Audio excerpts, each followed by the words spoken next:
Hey everyone, it's Luke Freeman with Purpose and Performance Group, and today we're going to talk about everybody's favorite topic, which is conflict. Now, because we're all human, none of us are perfect. We all have unique and diverse perspectives on life and values. We all know conflict, right? We all interact with people every day that we're just a little bit different from, and conflict happens. It's normal. It's a part of life.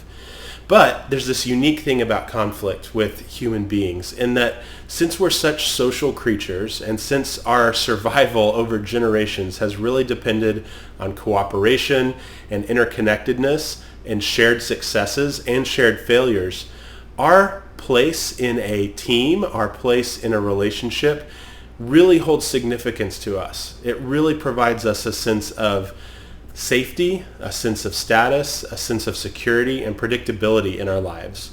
And so our brains react to social and relational conflict really in the same way that they react to physical danger or potential physical conflict, right? The hormones get rushing, it releases those chemicals that cause us sometimes to even get that tunnel vision and move into that fight, flight, or freeze reaction. And we've all seen that, right? Whether it's in ourselves or someone else. Like people that really, they go to that fight reaction whenever there's a relational conflict that happens. And sometimes it's even physical, but oftentimes you'll even see it verbally or socially. There becomes this really fighting mentality. There's this flight response as well. And we see people do that. They exit. They're like, conflict, I'm out of here. Someone else deal with that. I'm not going to deal with it. Not today, right? And then the freeze thing is the same, right? I'm going to sit here. I'm going to shut down. I'm going to hope that no one notices me. We see that happening in ourselves and others whenever there's conflict. And so it's helpful for us to know which of those is really our preferred response to conflict. And I don't say preferred like consciously, intentionally preferred, but which of those responses is the thing that, there's probably some genetics involved, some predisposition to how we react, but also what we've learned, especially in our childhood, that we learn when conflict happens, this is the thing that keeps me most secure and most safe. So it's helpful to think about conflict on a couple different dimensions. The first is assertiveness.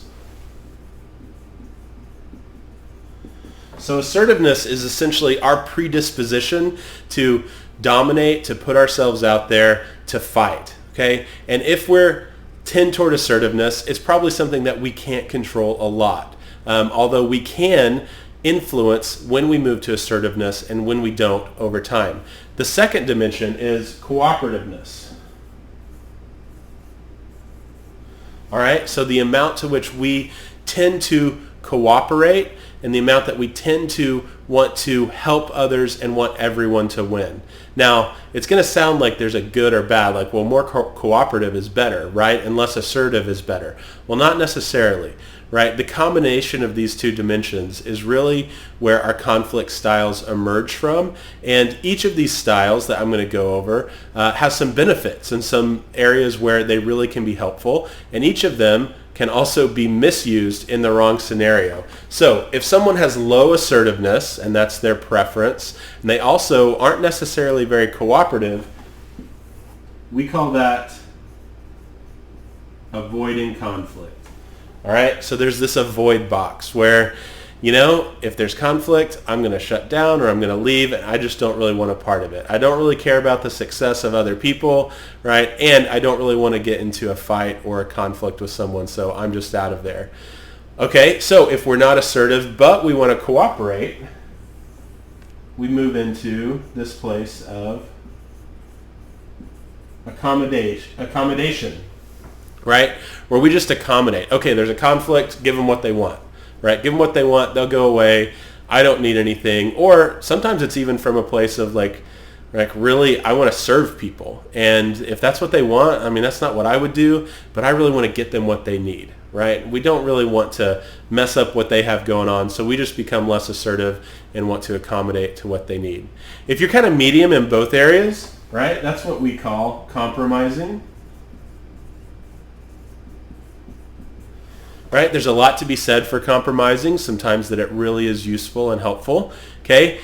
If we're high on assertiveness, low on cooperativeness, this is what we call competition. So people who tend to compete when there's a conflict. I've got to win, right? If there's a conflict, I know that the way I'm going to be safe and my status is going to be safe and I'm going to have security is I win and the other person loses. I view the world as a fixed pie mentality. There's only so much to go around and I'm going to get my piece. Now, I say that like it's negative. In a lot of situations, that might be positive, right? If we're having a conflict with someone who really has unhealthy aims, right, or they want to disenfranchise or disempower others, it might be that we need to move into compete mode when it's not really natural for us. And then the last one that's kind of high is collaboration. Collaborate is when we say, I have needs, I have things that I want to accomplish, and I know that you have needs too. How do we find a win-win here? How do we work through it? Collaboration takes a lot of energy, it takes a lot of time.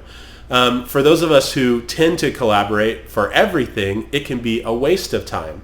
But for folks who maybe aren't as high in cooperativeness or assertiveness, it is something that we have to recognize. Sometimes collaboration can provide the highest output, right? The highest win for everyone. And so we really have to figure out, when is it appropriate to invest the time in collaboration, and when is it okay to move into one of these other modes?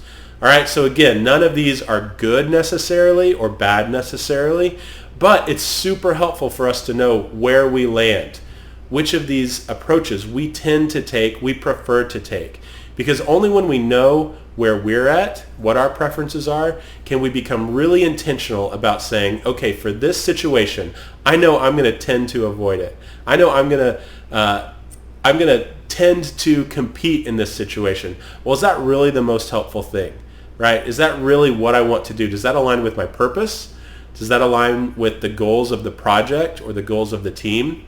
And maybe I need to think about, for this situation, which of these styles is the most effective and helpful way to approach conflict? So, as we said at the beginning, conflict is everywhere. We all get to engage in it almost every day.